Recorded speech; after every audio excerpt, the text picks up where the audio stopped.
ఈయన cinema success అయినా hit అయినా ఎలా ఉన్నా అభిమానులు ఎప్పుడు ఉంటారు.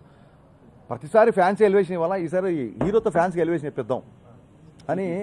సో నీ అభిమానుల్ని నేను ప్రేమించే వాళ్ళని అందరినీ చంపేస్తావంటే అభిమానుల్ని లేపేస్తావా?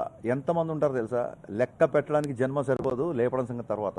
అంటే మా ఫ్యాన్స్కి ఎలివేషన్ కదా అది.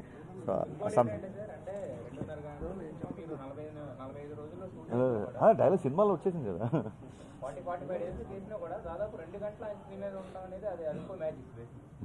అదే సార్, అందుకే మీరు మ్యాజిక్ అని అన్నారు, నేను మర్చిపోయిన బట్ మీరు అన్నారు, ఇది మాట నేను అనలేదు. అందుకే సరే టీజర్లో ట్రైలర్ చూసారు మీరు, దేవిశ్రీ ప్రసాద్ మ్యూజికల్, హరిశంకర్ మ్యాజికల్ అనేసి.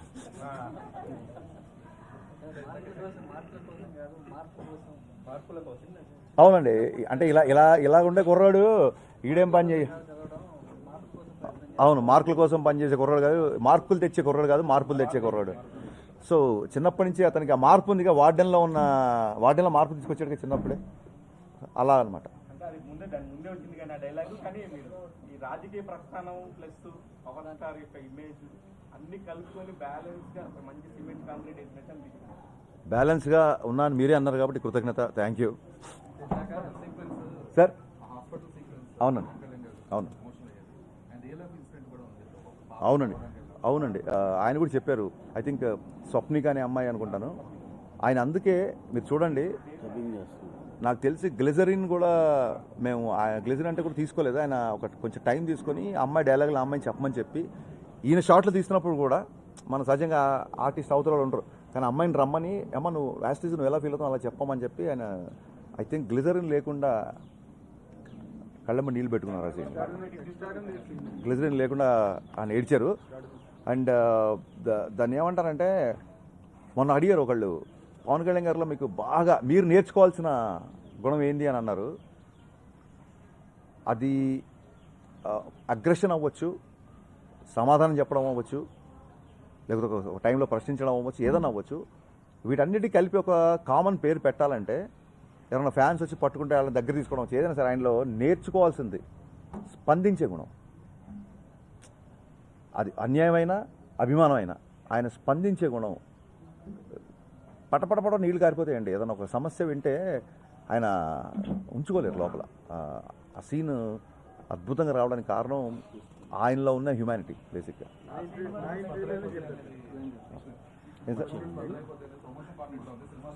ఇదే సార్ ఈ పర్ఫార్మెన్స్ అని చెప్పింది.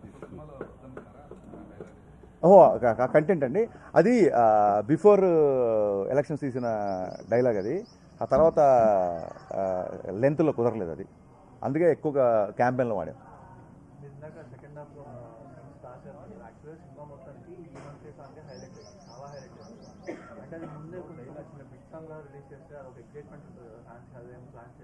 కాదండి, అది చాలా అంటే మార్కెటింగ్కి వెళ్ళే ప్రతిదీ నేను మా చాయ్ బిస్కెట్ మనీ అనురాగ్ ప్రొడ్యూసర్లు మా డిపార్ట్మెంట్ అందరం కూర్చొని ఏ కంటెంట్ బయటకు వెళ్ళాలి, ఏది కంటెంట్ బయటకు వెళ్ళాలి చాలా సీరియస్గా ఆలోచించాం. ఎప్పటికైనా సరే ఒక రీమిక్స్ చేస్తున్నాం అన్నప్పుడు ఒక తరానికి లేదా దాని ఫ్యాన్స్కి చిన్న లోపల కోపం ఉంటుంది, ఎందుకు ముందు ఆ పాటను చెడగొడతా అంటారు ఫస్ట్. మన దేవుడి దగ్గర ఎప్పుడు నేను చెడగొట్టలా. మీరు ఎల్లు వచ్చి గోదావరం తీసుకున్నా సరే బాలు గారిని బతిలాడి మళ్ళీ పాడించాం.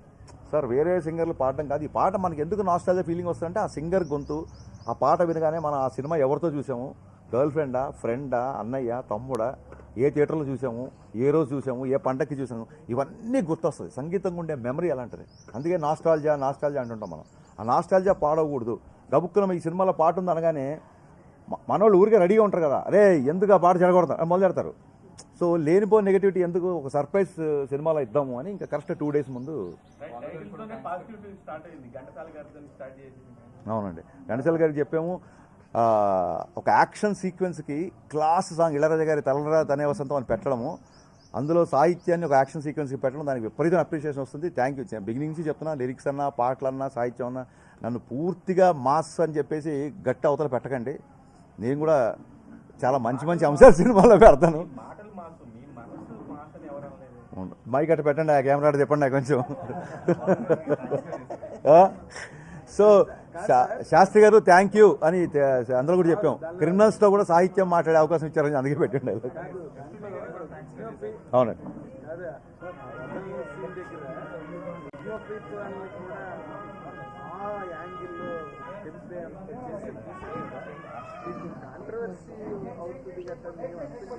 సమాజంలో జరిగే అన్యాయాలతో పోలిస్తేనండి మన సినిమాల్లో చూపించి చాలా తక్కువ అండి. మీరు ఒకసారి న్యూస్లు చూడండి, మనుషులు ఇంత హారిబుల్గా ఉన్నారా, ఇంత దయనీయంగా ఉన్నారా? నిన్న మొన్న చూస్తే చిన్న చిన్న ప్రాపర్టీ కోసం 3 ఏళ్ల అమ్మాయిని 4 ఏళ్ల అబ్బాయిని బయట జరిగే అన్యాయాలతో చూస్తే సినిమాలో చూపించే వైలెన్స్ కామెడీలా ఉంటుంది నాకు తెలిసి. ఇంకా రథయాత్రప్పుడు అటాకులు జరుగుతున్నప్పుడు దంద్యం అనేది చాలా చిన్న విషయం అని నా ఫీలింగ్. రే ప్రెస్ మీట్ జరుగుతుంది, ఒక నిమిషం